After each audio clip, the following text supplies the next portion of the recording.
testing and hypothesis testing is going to start to look very, very familiar to confidence intervals, stuff we did right before we stopped going to school. So here we are. We're going to lean on those 4 steps, and it's going to look like this. We're going to use the Mr. Marsh's pizza delivery premise as to kind of further our learning on this.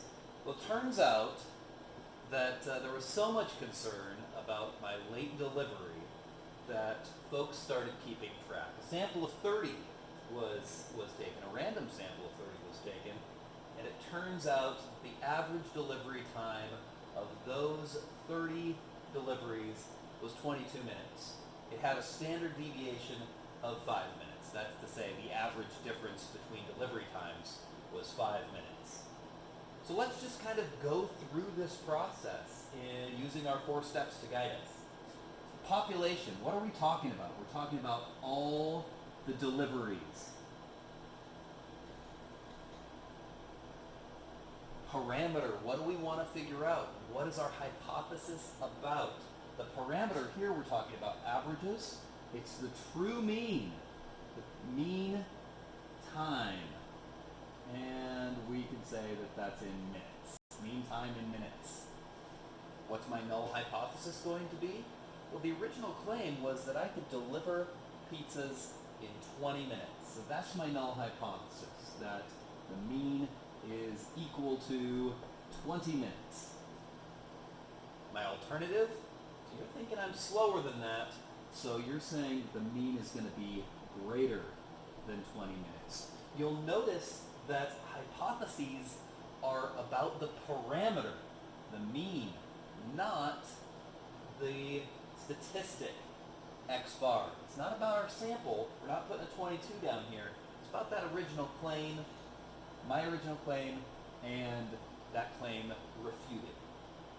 What were our conditions? Simple random sample. I feel like I said this was a simple random sample, and so I'm going to say stated.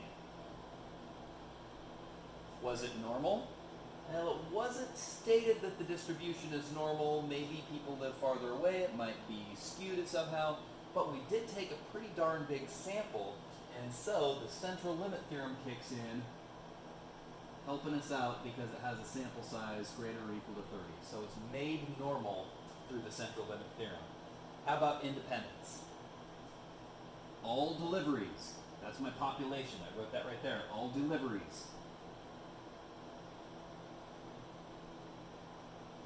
is indeed greater than 10 times 30.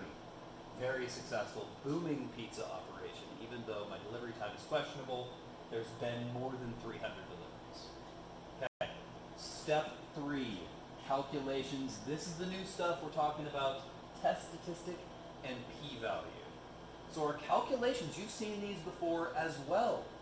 Z equals x minus my hypothesized mean, that's mu sub naught, and this should be actually x bar, it's my sample mean, divided by, unrealistically, the known standard deviation over the square root of n. I say unrealistically because it's not very often that you're going to know the standard deviation of your population.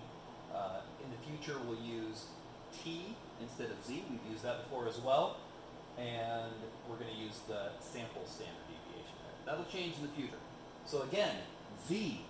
This is what I call my test statistic.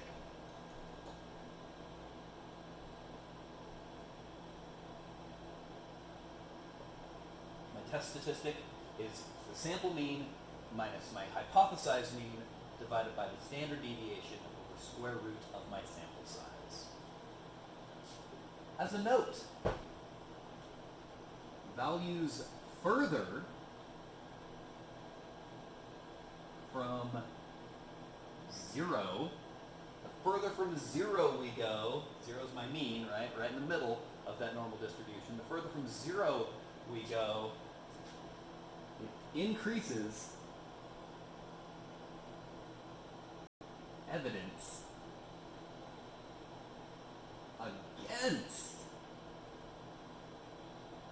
the null hypothesis. And that's what we're looking for. We're looking for evidence against the null hypothesis. We're not looking to prove the alternative, we're looking to refute the null. So there's my test statistic. What would I do? I would simply drop in some values, but it seems like the board is full, so that's going to be the next video.